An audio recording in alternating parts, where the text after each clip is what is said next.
mas himayin nga natin ang mga umarangkadang maiinit na balita. Makakasama natin ng live dito sa studio, walang iba, in the flesh, si Professor Richard Heydarian, isa sa mga hosts ng With Due Respect. Professor Heydarian, magandang gabi po and welcome dito po muli sa Arangkada Balita. Salamat. Please call me just Richard. Oo, Yes at po. nasa top 5 siya ng influencers. Oh, yun na nga Nakita eh. ko. Ay, hindi. Actually, number one ako dun sa iba. Number Oh, one okay. na nga. Oo, baka pwedeng magpaano na rin Pinalitan ko sa'yo. ng konti kasi may mga Magpa-promote. ibang pumasok na parang ayaw natin. Ako, lagot. Pero number 1, 2 pa rin ako. Consistent ako. Hindi yun ang dahilan. Yung mga number 4, 5 ang I'm kidding. Mga kaibigan mo rin naman yun, di ba? Professor, unahin na natin, mainit pa, no? Itong si VP Sara, sinampahan siya ngayon ng kaliwat ka ng reklamo.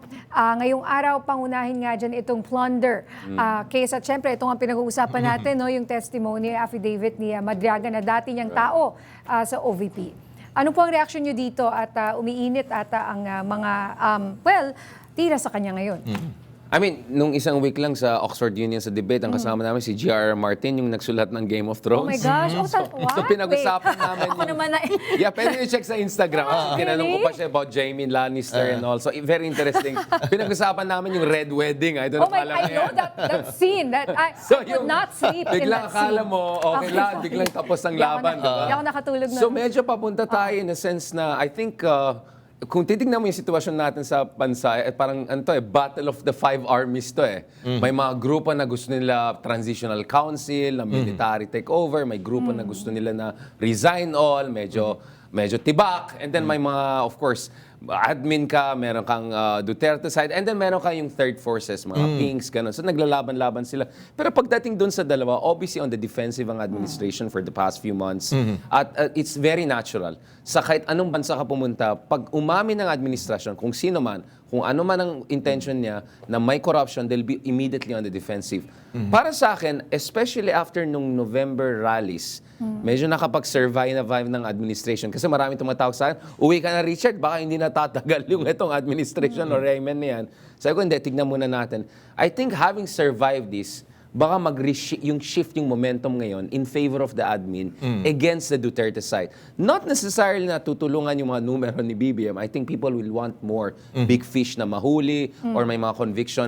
But in terms of kasi parang medyo sitting pretty si Sara Duterte for a while, di ba? Hindi lang nawala yung impeachment issue for a while at parang lahat ng focus sa kabila, on the defensive pa yung kabila. But I think now what we could see, especially as we enter the first quarter of next year, pwede umiba yung dynamic. Sa isang banda, yung mga malalapit na aliado ni mga Duterte, like Senator Bato, would face warrant of arrest. Perhaps he's already facing that. Even Bongo is in the conversation, some were saying, no? And then at the same time, yung ombudsman, remember, may kaso kay Sara na sinampa kanina ng mga civil society group. If mag-find ng probable cause, pwede tayo magkaroon ng ombudsman-initiated impeachment. At kung titignan mo yung bagong rules ng Supreme Court, hindi na pwede umabot sa Senate kung walang hearing mismo dun sa plenarya ng Kongreso.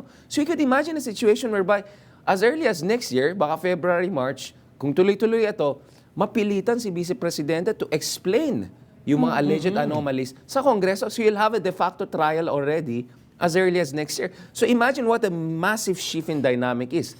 Diyan papasok itong mga insiders, whistleblowers and all. And para sa akin, we saw it from Las Cañas to Garma, di ba? May mga tao na malapit sa mga Dutertes lumalabas. Nung una, medyo skeptical ka. Yung ibang kausap ko, may mga nakikita pa silang butas dito sa story. But I think as times go by, it's very possible na baka may iba rin lalabas na may ebidensya, may prima facie evidence, or at least may mga insinuating evidence na pwede tumulong dito sa momentum laban sa mga Dutertes. So I don't look at this issue in isolation. Ang kita ko dyan is kasama ito in the yung Bigger tide picture. is shifting in favor of the other side naman, or at least against the Duterte side. But that can also shift again kasi 2028 pa, no? So sa tingin niyo po ba, how can the current administration play this out, or is this all part of the plan? Unahin muna natin ito, sitting pretty muna siya, tapos ngayon siya naman, tapos mamaya sila na naman, siya na naman. Parang ganun yung shifting of powers, ang bilis. Pero yun nga, habang naglalaban yung dalawang higante na yan, nakatenga yung tatlong ibang grupo eh. Yung isang grupo na resign all, na gusto nila ibang sistema, komunista, whatever. And then may ibang grupo na gusto nila military junta na. Oo. Pero dito sabi ko, mahalaga yung third force eh.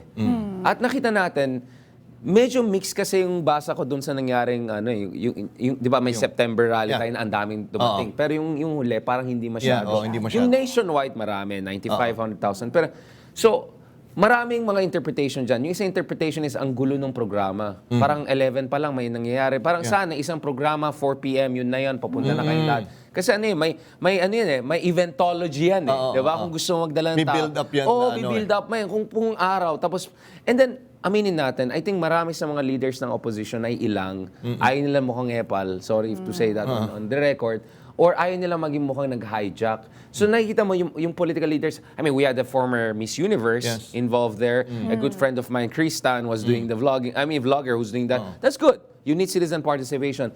Pero at some point, hahanapin ng tao, sino ba talaga alternative dito? Kung hindi ako believe kay BBM dahil hindi naman mag-all the way yan, kasi baka nag-all the way yan kung saan umabot yung investigation. Kung di na rin ako believe sa mga Dutertes, dahil Sino marami isa? sino bang alternative ko? Because in politics, you win by default. And at this point in time, Sara Duterte is still the next in contention by default. Kasi sa lahat ng mga candidates na nilalagay sa survey, whether WR Numero, Okta, Pulse Asia, none of the others have really declared. Rafi Tulfo has not declared. If anything, has said the opposite. Len is saying na ayoko ng national politics, dito lang muna ako. And the other few na who are kind of declaring, they're not yet in the contention yet. So, para sa akin, sana bago matapos ang taon, mag-isip-isip yung third force. Na ano ba talaga, sinong leader natin, anong blueprint natin. Because dikit yung 2028, yung shadow ng 2028, sa anong mangyayari sa next 2 years. Because by next year, papunta na sa lame duck si President BBM. At the same time, desperate din siya to keep the Dutertes on the defensive. So may vacuum na tayo eh. But a vacuum is, nature abhors a vacuum. If hindi i-fill up ng civil society and progressives yan, kung sino-sino mag-fill up yan, mga So resign dapat, and all of that. dapat magsama yung pinkista. I mean, let's just be straight, pinkista at saka yung current Well, pink yung color administration. nila dun sa I mean, WR numero, di ba? Obvious pink eh, di ba? Hindi, magsama itong administrasyon tsaka itong mga sinasabi mong forces around it para ma-defeat itong kabila. Kasi ngayon parang nagkakawatak-watak hanggang ngayon. So, Parang- logistically, di ba? Yeah. So, I don't think may contender ng administration. I mean, their most popular guy was General Torre. I don't know what's the next game plan. No offense kay Vince Dizon and all. I don't see them as presidential. Yeah. Maybe Senate, maybe vice versa. So, let's be honest. President BBM has no presidential ball. Yeah. So, he has no choice but to support whoever is not Duterte. But the real fight is yung 40-45% ng ating kababayan na ayaw sa lahat. Di ba? Either Yeah. nawala ng pag-asa, Undecided. gusto na Undecided. mag-migrate, or undecided, or naguguluhan. You have to win over that 40%. So ang labanan dito is, you create a critical mass of support of 25 to 30%. Kayang-kaya yan pag sinama mo yung loyalista and pinks. But the next fight is, how do we get the hearts and minds nung 40-45% na undecided? At dito, I think we can have a healthy debate. Because sa aking palagay, yung 40-45% na yan, gut issue pa rin na habol nila. I don't think they're very involved in some of these debates here and there. Sa tingin nila, lahat corrupt, lahat ganun. Yeah. So how do you win over them, especially nagiging cynical na tao? That will be the difficult task. Pero Professor, yun nga, paano natin ma-unmask yung sinasabing China candidate? Na paano natin mapapakita sa botante, uy, wag yan. May Alam mo, way ba? ako, alam nyo, West Philippine Sea talagang issue ko. I predicted, and that was one of the one big mistake, wrong prediction I made last year was, maging malaking issue yung China issue. And then the next thing I know, wala sa mga kandidato, pwede pag-usapan yan. There was one explanation to me, takot sila baka masira yung TikTok nila. I know that because when I write on, my TikTok account is messed up. It's not even on this phone. It's on some bomber phone. It's burner phone. So I think there are a lot of candidates. They're scared to even discuss West Philippine Sea because the moment you do that, masisira yung TikTok mo. At kung masira TikTok mo, you lose a huge Gen Z audience. So kaya nag-play safe. Di ba? Ano bang reputation ni Senator Bongo or Bato? Meron bang candidate na umatak sa kanila on those issues? Wala. So, I'm a little bit skeptical maging malaking issue yung pro-China issue. But am I skeptical na there'll be a China or foreign power hand in what's happening now? Of course not. At hindi ko sila masisisi. kung ikaw ay galit na galit kay BBM dahil dinadala yung mga dayuhan dito, mga Kano, mga mga puti, kung sino-sino, mga Hapon, you have an interest in destabilizing this administration for your own national interest. So, sana, para sa interest na ating bayan, we have to put it together and a new unit team should come out. Yes. Although mukhang yung isang unit team na ginagawa is isa pang Marcos at isa pang Duterte. So, I'll keep it on that note. Baka maraming lalabas yan. Ako- Maraming salamat. Yes po. Gusto ko para sana, ang dami ko Magandang pang gustong singkap, sabihin. pero kaya Asa- naging madaldal lalo. Oo nga, wala na oras. Professor, welcome back from Oxford. Professor Richard Heydarian. Opo, salamat. Maraming salamat sa iyo. Thank you so much. Salamat, sir. Merry Christmas, sir. Merry Christmas.